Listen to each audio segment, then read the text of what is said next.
So, what motivated me to go to GCU was my children. I think that I need not only my children, but the Christian background.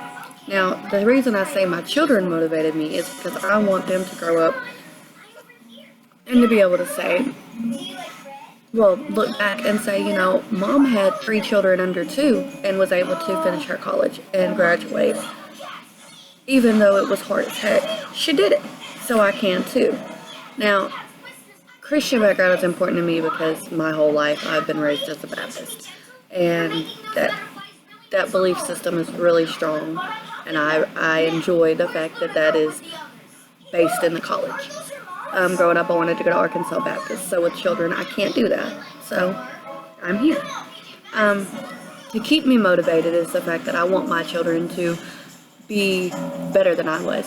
So if I complete my degree, then they will have a better future than I have, and hopefully won't take the same path that I did.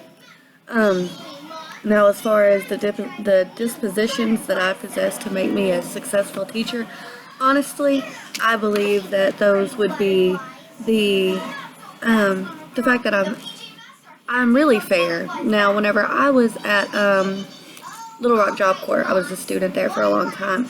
I was a teacher's assistant, and I was a mentor, which basically was the teacher's assistant. But I would help the children, not really children because they were my age and younger, and older some. But I was helping them in class, outside of class. It was just, I was a mentor. So, I mean, it was everything rolled into one. So, honestly, that's where I found out that this is my calling. I want to be a teacher. And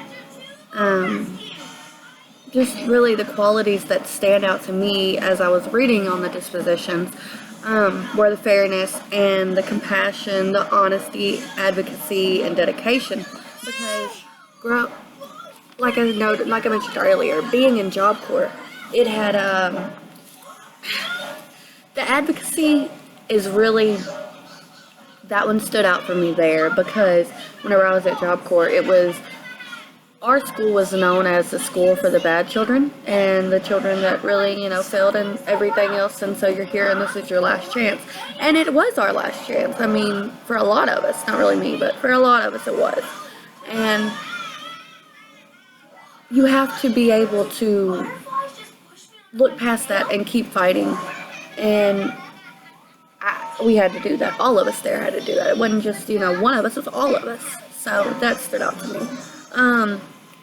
Now, as far as the ones that I need to work on before becoming a teacher in an actual classroom, really the reflection and curiosity, professional content. Like, I know what I need to do professionalism-wise, but I don't know all of the rules, regulations, and stuff that I need to follow, so I'll have to work on that. The reflection, really, I'm not very good at reflecting back on stuff. Like, something can happen, and I just kind of try to, if it's a bad, if it was a bad outcome, I try to avoid it and not really think about it and do the best that I can to just not. So, I mean, that's really one of my flaws. Now, for the qualities that a professional should display, I think that respect and the high expectations are really some of the best things that you can do or that you can display. Because, I mean, if you respect other students in the classroom, then they're going to respect you. And if you are able to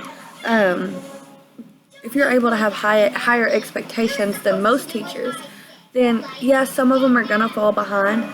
But if they realize that your expectations are just to better them, then it's going to end up being better for them in the long run. So I really think that those would be some of the good qualities that you should display.